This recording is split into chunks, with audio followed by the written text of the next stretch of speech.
day everyone, I am Lina Bidonio, also one of the reporter of this morning. My assigned topic is the continuations of Lesson 2.2, which is approaches of school curriculum. The basics of principles for curriculum contents. In 1952, Palma proposed the principle of BASIC as a guide in addressing content in the curriculum by balance, articulation, sequence, integration, and continuity. However, in designing curriculum contents, Hankins and Arnstein 2018 added an important element which is scope. So, from basic, it became basics.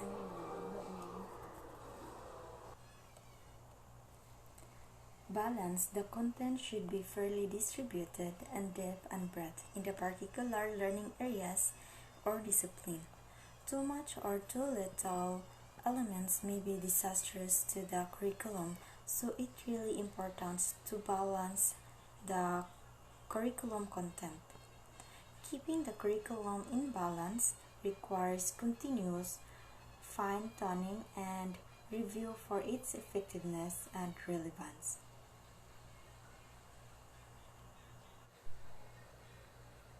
Articulations assure no gaps in the content.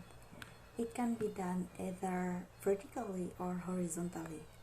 In vertical articulations, the contents are arranged from level to level or grid to grid so that the content in a lower level is connected to the next level.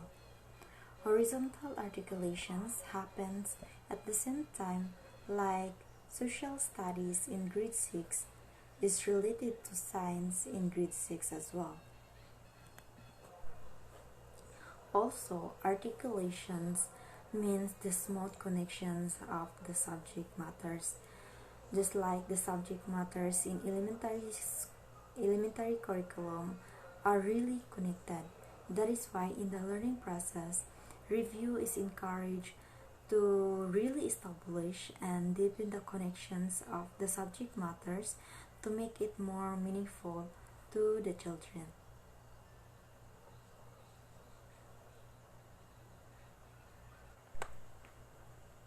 Sequence arrange of content. This is logically arrangement of the subject matter. Based on observations and experience, the subject matters are logically arranged from easy to difficult, basic to complex. Topics in other learning areas like science and math are actually arranged from where the students can find a closer connections to themselves and experience so that they can easily relate to it. Integrations content does not stand alone or in isolation. It has relatedness to other content. Learning is more effective when facts and principles from one field can be related to another, especially when applying knowledge. Continuity. Content when viewed should continuously flow as it was before, where it is now, and where it will be in the future. Continuity it is the constant of repetitions, review, and reinforcement of learning. It means a lesson should not stop after an evaluation. It has to be repeated through review and reinforcement. We even targeted that the learning in school should be applicable and applied to the daily life. Scope. The breadth and depth of the curriculum content are vital in the curriculum. The scope refers to the coverage of the lessons, and in identifying the content, the scope shall consider the cognitive level, affective domain, and the psychomotor skills.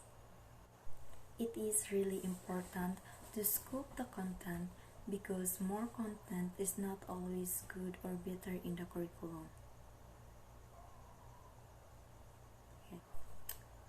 Curriculum as a process is not seen as a physical thing or noun, but as a verb or an action.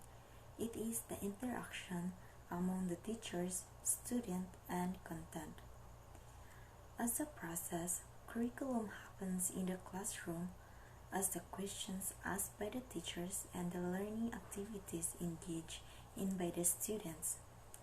Learners are given a voice in decisions regarding content, teaching and learning activities, and assessment.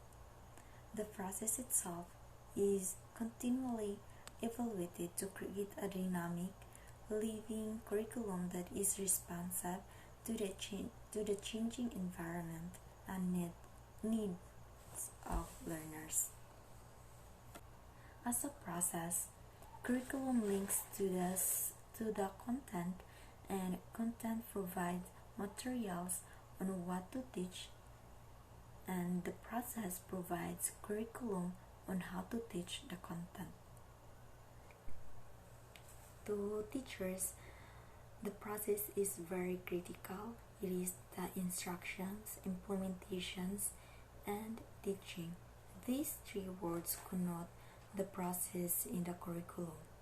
Some educators ask the teachers, what curriculum did you use? Some will answer problem-based, then hands-on or minds-on, cooperative learning, blended curriculum, online, and quiz-based, and many more. These are the ways of teaching, ways of managing the content, guiding the learning, methods of teaching and learning, and strategies of teaching. All of these are the activities and actions that learners and teachers are do together, or learners are guided by the teacher. The third approach of school curriculum is the curriculum as a product. Curriculum as a product. Product is what the students desire to achieve as a learning outcomes, but if the process is not successful, then no learning outcomes will be achieved.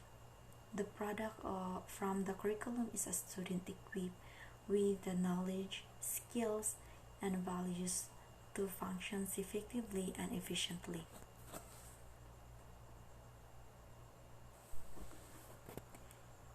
It is important that any statement of objectives or intended outcomes of the school should be a statement of changes to take place on the students.